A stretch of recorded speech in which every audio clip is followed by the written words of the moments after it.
Fall of house of اشر کی کہانی گھومتی ہے ایک امیر کبیر خاندان کے گرد جس کو پہچانا جاتا ہے اشر فیملی کے نام سے۔ ان کا کاروبار ہوتا ہے دوائیاں بنانا اور بیچنا، خاص کر کے ایک ایسی پین کلر، درد کو مٹانے والی گولی جس کے بارے میں ان کی کمپنی دعویٰ کرتی ہے کہ اس کا کوئی خاص سیریس سائیڈ افیکٹ نہیں ہے اور نہ ہی یہ نشہ آور ہے، یہ سیف ہے بیسکلی اور پر اثر۔ اس کو لینے سے درد مٹنے کی گارنٹی دیتی ہے یہ کمپنی، لیکن در حقیقت اس گولی کو لینے سے جسم میں مسئلے پیدا ہوتے ہیں اور جو لوگ اس کو لیتے ہیں ان کو اس کا نشہ ہو جاتا ہے، وہ اس کو چھوڑ نہیں سکتے۔ وقت گزرنے کے ساتھ وہ اس کو زیادہ سے زیادہ لینا شروع ہو جاتے ہیں، اس کی ڈوز بڑھا دیتے ہیں اپنا نشہ پورا کرنے کے لیے اور نتیجتاً ان کی موت ہو جاتی ہے۔ اس گولی کو لینے سے دنیا بھر میں کروڑوں لوگوں کی جان جا چکی ہوتی ہے۔ اس پس منظر میں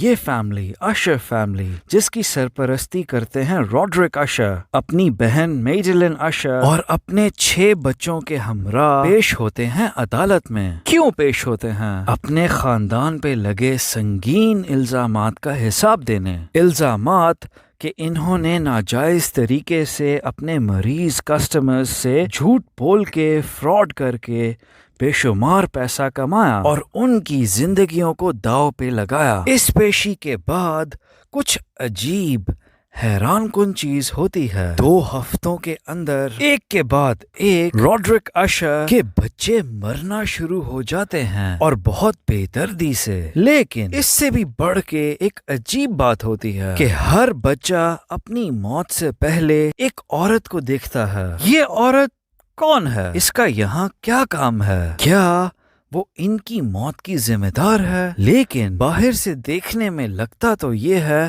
کہ یہ اموات ایکسیڈنٹس کے ذریعے واقع ہوئی ہیں، کہ یہ حادثاتی ہیں، اور کوئی اس عورت کو ڈھونڈ یا پکڑ کیوں نہیں پا رہا؟ اس کا مقصد کیا ہے؟ چاہتی کیا ہے یہ اس سیریز کی سینٹرل، اس کی مین مسٹری ہے جو آپ کو اسکرین سے چپکائے رکھتی ہے۔ یہ سوالات بےتاب کیے رکھتے ہیں دیکھنے والے کو۔ اس منی سیریز کی ٹوٹل 8 ایپیسوڈز ہیں اور پہلی اور آخری کے علاوہ ہر ایپیسوڈ ڈیڈیکیٹڈ ہے کسی ایک بچے کی موت پہ، کیسے وہ اپنے وحشت ناک انجام تک پہنچا۔ وحشت ناک، یہ ایک بہت اچھی سٹوری ہے، اس میں کوئی شک نہیں، لیکن جہاں اس کے کئی اسٹرینتھس ہیں، اس کے پلس پوائنٹس ہیں، بیک گراؤنڈ میوزک کا استعمال بہترین ہے، جیسے ہمارا مین کیریکٹر بیٹھا ہوگا، بات کر رہا ہوگا اور اچانک اس کے سر پہ آ کے کھڑا ہوگا اس کے مردہ بیٹے کا جلا ہوا بت، جو کہ ہارر کے سٹینڈ پوائنٹ سے بریلینٹ ہے۔ وہیں اس کے کچھ فلاز ہیں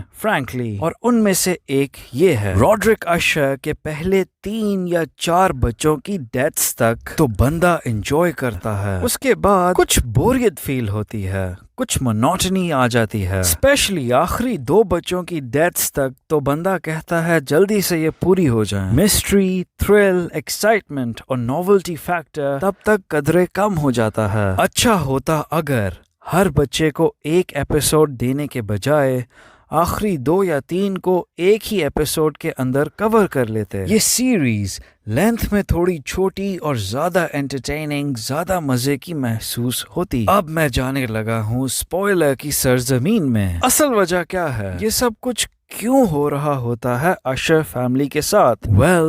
روڈرک اور میڈلن اشر آج سے 30-32 سال پہلے جوان ہوتے ہیں اور وہ ایک کمپنی میں کام کرتے ہیں۔ ان دونوں بہن بھائیوں نے غربت اور تکلیفیں دیکھی ہوتی ہیں، دونوں بہت لائق، قابل اور ایمبیشس ہوتے ہیں، انہیں زندگی میں آگے بڑھنے کا جنون ہوتا ہے۔ روڈرک اپنے باس کے پاس جاتا ہے اور اس کو اپنی درد کو مارنے والی گولی کو بنا کے اس کو بیچنے کا مشورہ دیتا ہے۔ وہ پچ یہ کرتا ہے کہ اس گولی کو بنانے سے ہماری کمپنی بہت پیسہ بنا سکتی ہے۔